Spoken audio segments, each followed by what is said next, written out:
In today's video, I'm going to teach you how to add a table in Google Forms. We're going to build a clean table-style question using the multiple choice grid, which is perfect for rating scales, comparisons, or matching tasks. I'll walk you through it step by step and share a few tips so your form is clear and easy for people to complete. First, open your browser and go to Google Forms. If you're already in your Google account, Forms will load right away. This is where you can create surveys, quizzes, and feedback forms. Next, choose the blank form option. This opens a fresh form with a single question card.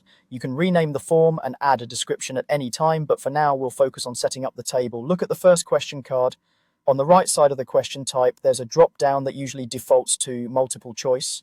Click that drop-down to see all the available question types.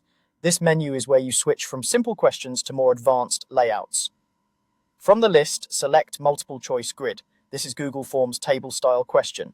Think of it like a matrix. The rows are the items you want people to evaluate, and the columns are the options they can choose from.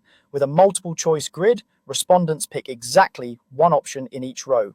Now add your rows, click into the rows field and type the labels for each row, one per line. Rows might be things like different features, departments, dates, or statements you want rated.